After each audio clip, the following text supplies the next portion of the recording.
Not all nights are the same. Some bring concerts, others disguised farewells. The night of March 3, 1994 in Rome was both.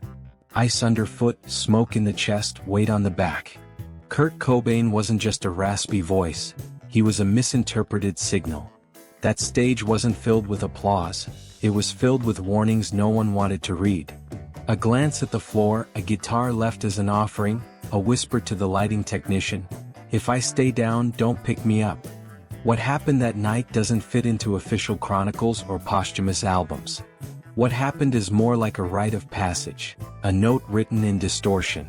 Nirvana played, yes, but they played as if something was already broken. And what followed wasn't a cancelled tour, it was a cycle that ended without ceremony. Before starting this video, remember to subscribe and like. The night of March 3, 1994, in Rome wasn't just a concert. It was a fracture in the timeline. From the moment Nirvana arrived at the Palaghiaccio di Marino, an ice-filled arena converted for shows, the atmosphere felt charged, as if the air were filled with foreboding. The chill didn't come just from the weather. It came from Kurt Cobain's silence, from his vacant stare, from the gestures that didn't fit with his usual energy. He walked through the corridors like someone carrying an invisible weight. He didn't speak to anyone. He smoked in silence, staring at the floor as if searching for a way out in the cracks in the concrete. Some staff members watched him from afar, not daring to interrupt.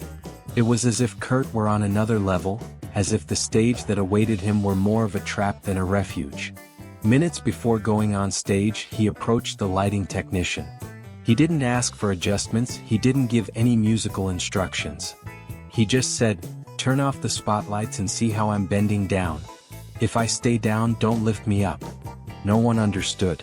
The technician wrote it down routinely, unaware that he had just recorded a phrase that, years later, would be seen as a warning. It wasn't a technical request. It was a sign. It was Kurt saying that if he gave up that night, they wouldn't try to save him. It was a symbolic key, a phrase that wasn't shouted, but that weighed like lead. The band arrived late. There were no jokes, no hugs, no preset rituals. The setlist was put together at the last minute, long but soulless. They played Serve the Servants, Drain You, Come As You Are, All Apologies, Pennyroyal Tea, but something was missing. The energy was broken. Kurt barely lifted his head. He didn't address the audience. He didn't smile. He didn't shout. He played like someone serving a sentence. Some fans noticed the lack of connection. It was like watching someone play their own songs without recognizing themselves in them. Dave Grohl and Chris Novoselic tried to keep the rhythm going, but they knew something wasn't right. The stage felt like a waiting room. As if everyone was waiting for something to happen but no one knew what. And then Heart-Shaped Box came on. In the middle of the song, Kurt changed a line. Instead of singing, "I wish I could eat your cancer when you turn black," he shouted, "I wish I could kill this cancer that's inside my head." The audience applauded, not understanding that they had just heard a confession. It was a cry for help disguised as a verse. It was an open wound in real time. No one stopped him. No one understood. The band kept playing, but the air was no longer the same. It was as if the stage had become a confessional, and Kurt was dropping each word like a stone. When the song ended, there was no dramatic conclusion. Kurt dropped the guitar. He didn't break it. He didn't throw it. He just let it go, like someone leaving a burden they can no longer bear. He walked to the microphone, calmly took it and said, "Thanks, maybe this is it." Then he walked off stage. That was the last line he ever spoke in concert with Nirvana. There was no standing ovation. No goodbye. Just an awkward silence, as if the audience didn't know whether to applaud or stay still. Hours later, at the Excelsior Hotel, he was found unconscious. He had ingested Rohypnol and alcohol. He was hospitalized. He survived. But something went out. The tour was canceled. The band was put on hiatus. The industry panicked. Fans didn't know what to think. But those close to him knew that night wasn't an accident. It was a disguised farewell. A ritual of closure. A suicide note with distortion and drums. Today, when you listen to that recording, when you see Kurt's expression on that icy stage, it all makes sense. The Palaghiaccio wasn't just a venue. It was the altar where Nirvana began to die. And although Kurt's body lived on for a few more days, his spirit was already gone. That night wasn't a show. It was a whispered farewell that few heard. And the silence that followed was louder than any applause. Because there are nights that aren't remembered for what was played, but for what was lost. And in Rome, Nirvana lost its voice before losing its leader. The set list Nirvana played that night in Rome seemed designed to please everyone: serve the servants, drain you, come as you are, all apologies, pennyroyal tea, dumb, lithium, poly, in bloom, about a girl, sliver, school, very ape, lounge act, rape me, territorial pissings, on a plane, scentless apprentice, heart-shaped box, even smells like teen spirit, appeared, albeit without its earlier fury. But something didn't add up. The songs were there, yes, but they didn't want to be played. They sounded as if they were resisting, as if they were crawling around the stage searching for meaning. It was Nirvana, but it wasn't Nirvana. Kurt Cobain didn't speak between songs. He didn't shout. He didn't move. He played like someone repeating a mantra he no longer believes. His voice, though intact, seemed to come from somewhere else. There was no connection to the audience, the band, or himself. It was as if each song was an obligation, a debt he had to pay before disappearing. Dave Grohl and Chris Novoselic tried to sustain the energy, but they knew something had broken. It wasn't technical. It was emotional. And then came Heart-Shaped Box. The moment that split the night in two. In the middle of the song, Kurt modified a line. Instead of singing, "I wish I could eat your cancer when you turn black," he shouted with a mixture of rage and resignation. "I wish I could kill this cancer that's inside my head." No one stopped him. No one understood. The audience applauded, as if it were just another improvisation. But it wasn't. It was a confession. It was a sentence. It was the core of the wound. The song ended. And what came next was even more haunting. Kurt dropped the guitar. He didn't break it. He didn't throw it. He just let it go, like someone leaving a part of themselves on the ground. He walked to the microphone, took it calmly, and said, "Thanks, maybe this is it." That was the last line he ever spoke at a Nirvana concert. There was no applause. No goodbye. Just a silence that felt like an echo of something that had just died. The songs played that night weren't just part of a set list. They were epitaphs. Every verse, every chord, every pause was a farewell in disguise. Nirvana wasn't playing for the audience. They were playing to close a cycle. To record that something had ended. And although no one understood it at the time, today, listening to those recordings, reading those lyrics, seeing those gestures, it all makes sense. Because that night, the songs didn't want to be played. They wanted to be set free. They wanted to stop carrying the weight of a generation. And Kurt, in the middle of that icy stage, gave them permission to leave. To stop playing. To become silent. In the early hours of March 4, 1994, Rome woke up to news that didn't immediately make headlines, but that would mark the beginning of the end. Kurt Cobain was found unconscious in Suite 541 of the Hotel Excelsior, on Via Veneto.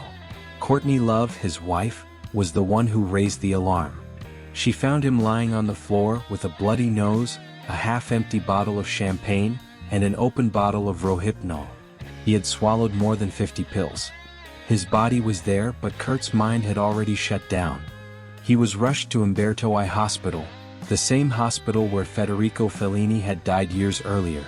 Doctors managed to stabilize him. He came out of his coma hours later, opened his eyes and moved his hands. But he didn't say anything. There were no words. Only silence. The official version was an accidental overdose. But those close to him knew better. It was an attempt. Not the first. Not the last. It was a decision that had been brewing for months.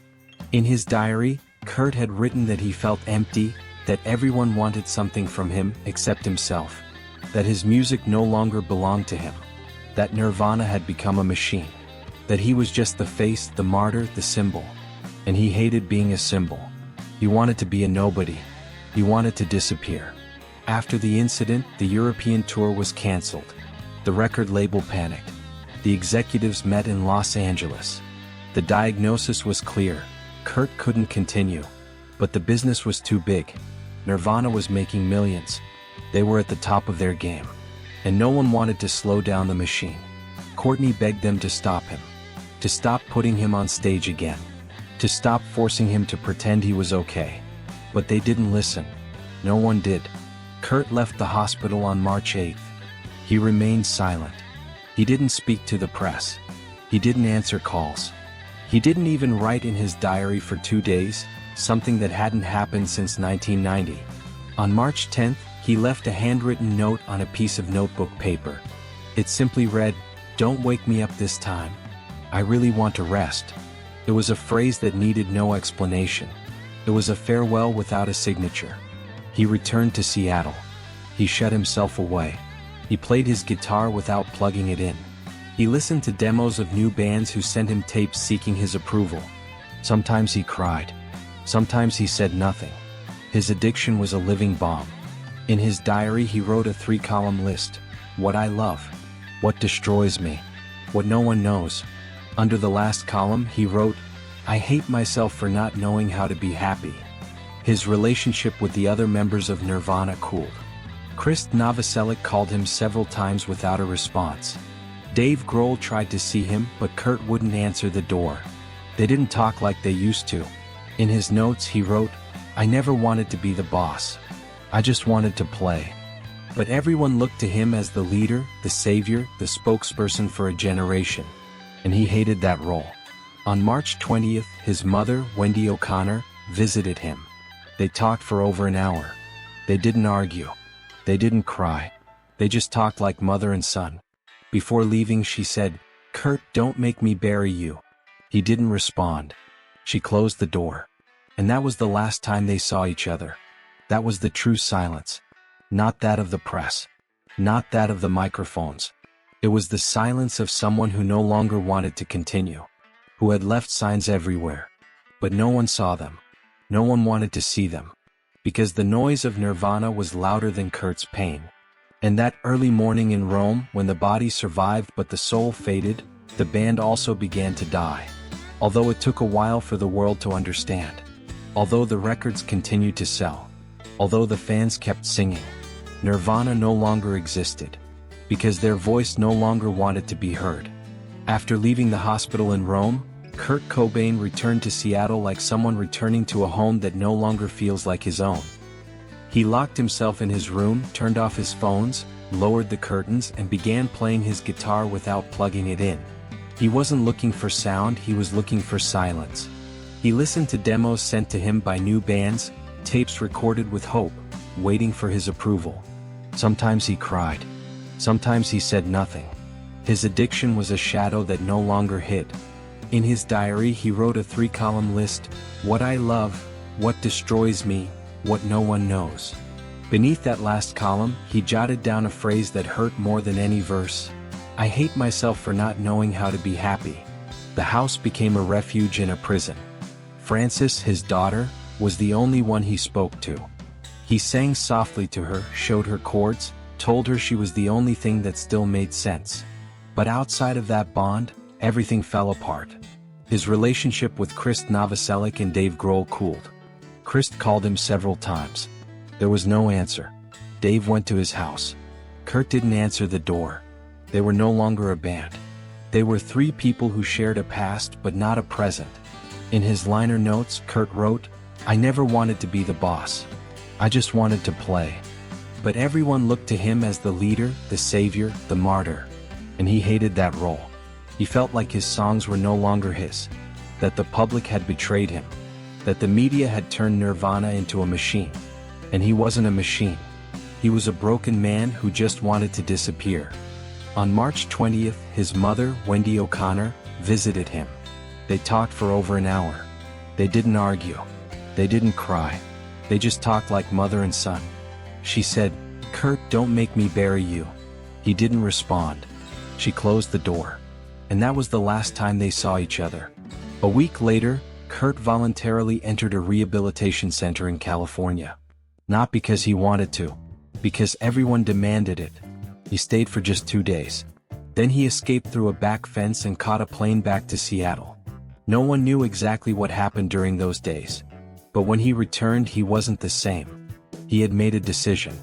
And although he left signs everywhere, no one saw them in time. Because the noise was louder than the pain. Because everyone wanted the symbol, not the man. Because the silence of his unplugged guitar said more than any interview. And in that silence, Kurt Cobain began to say goodbye. Not with words. Not with gestures. With absence. With a calm that only those who no longer expect anything possess. On the morning of April 1, 1994, Kurt Cobain walked unchallenged out of the Exodus Recovery Center in Los Angeles. He hopped a fence, took a taxi, and headed to the airport. He flew to Seattle under the false name Bill Bailey, his father's birth name. No one knew where he was for 3 days. Not his family, not his friends, not his band. It was as if he'd vanished. But he wasn't running away. He was up to something. On April 2nd, he showed up at the home of Dylan Carlson, his lifelong friend. He asked for help buying a shotgun. He said it was for protection, that people were following him. Carlson didn't ask any questions. He took him to a gun store. Kurt paid cash. He took a 20-gauge Remington M11 and a box of cartridges. That same night, he returned to his home in the Denny Blaine neighborhood. He locked himself in the greenhouse, a small glass structure off the backyard. He was wearing a green jacket, jeans, and a white t-shirt. He had with him his journal, a box of American Spirit cigars, a pack of heroin, the shotgun, and a piece of paper. On that sheet of paper he wrote a letter. It wasn't a common suicide note. It was more of a manifesto. A confession. A farewell disguised as rage. It began as a letter addressed to Bada, his imaginary childhood friend. But it spoke of everything. Of pressure. Of music. Of emptiness. I have no passion, he wrote. And without passion, everything becomes a lie. The letter reads like an unbearable testimony. It's clear he saw no way out. Not in family. Not in art. Not in himself. It ended with a message for Courtney: take care of Frances. Let her know that her father loved her more than he knew how to show. Then he took a large dose of heroin. He lay on his side. He placed the letter on his chest. He covered his head with his jacket. And he pulled the trigger. For days, no one knew she had died. The media didn't report it. It was thought she had run away, that she was in another clinic, that she had gone to seek help. On April 8th, an electrician found her body when he arrived to repair the home's security system. He called the police. What happened next was a global explosion of grief, confusion, and speculation. But for Nirvana, the end had already occurred 5 days earlier. There was no official statement from the band. Chris Novoselic locked himself in his house for weeks. Dave Grohl stopped playing. No one spoke. Because there were no words. Because the band no longer existed. The last songs they recorded together were shelved. The 1994 studio demos were never fully released. They were too raw. Too sad. They were the echo of a band that no longer had a direction. Nirvana, the band that had unwittingly disrupted the industry, had ended without saying goodbye. And the Seattle greenhouse became the altar where the final verse was written. Not with music. Not with applause. With silence. With a jacket over their heads. With a phrase that still resonates: I have no passion. And without passion, everything becomes a lie. On the morning of April 1, 1994, Kurt Cobain ran away from the Exodus Rehab Center in Los Angeles. He left no notes. He didn't say goodbye. He hopped a fence, took a taxi, and flew to Seattle under the assumed name Bill Bailey, his father's birth name. No one knew where he was for 3 days. Not his wife, not his band, not his friends. It was as if he'd vanished. But he wasn't running away. He was closing circles. On April 2nd, he showed up at the home of Dylan Carlson, his lifelong friend. He asked for help buying a shotgun. He said it was for protection, that people were following him. Carlson didn't ask any questions. He took him to a gun store. Kurt paid cash. He took a 20-gauge Remington M11 and a box of cartridges. That night, he returned to his home in the Denny Blaine neighborhood. He locked himself in the greenhouse, a small glass structure off the backyard. He was wearing a green jacket, jeans, and a white t-shirt. He had with him his journal, a box of American Spirit cigars, a pack of heroin, the shotgun, and a piece of paper. On that sheet of paper he wrote a letter. It wasn't an ordinary suicide note. It was a manifesto, a confession, a farewell disguised as rage. It began as a letter addressed to Bada, his imaginary childhood friend. But it spoke of everything. Of pressure, of music, of emptiness. "I have no passion," he wrote. "And without passion, everything becomes a lie." The letter reads like an unbearable testimony. It's clear he saw no way out. Not in family. Not in art. Not in himself. It ended with a message for Courtney: "Take care of Frances. Let her know that her father loved her more than he knew how to show." Then he took a large dose of heroin. He lay on his side. He placed the letter on his chest. He covered his head with his jacket. And he pulled the trigger. For days no one knew she had died. The media didn't report it. It was thought she had run away, that she was in another clinic, that she had gone to seek help. On April 8th, an electrician found her body when he arrived to repair the home's security system. He called the police. What happened next was a global explosion of grief, confusion, and speculation. But for Nirvana, the end had already occurred 5 days earlier. There was no official statement from the band. Chris Novoselic locked himself in his house for weeks. Dave Grohl stopped playing. No one spoke. Because there were no words. Because the band no longer existed. The last songs they recorded together were shelved. The 1994 studio demos were never fully released. They were too raw. Too sad. They were the echo of a band that no longer had a direction. Nirvana, the band that had unwittingly disrupted the industry, had ended without saying goodbye. And the Seattle greenhouse became the altar where the final verse was written. Not with music. Not with applause. With silence. With a jacket over their heads. With a phrase that still resonates: "I have no passion." And without passion, everything becomes a lie.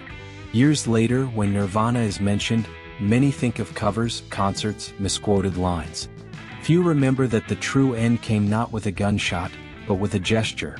A guitar that didn't break, a voice that cracked before it could play.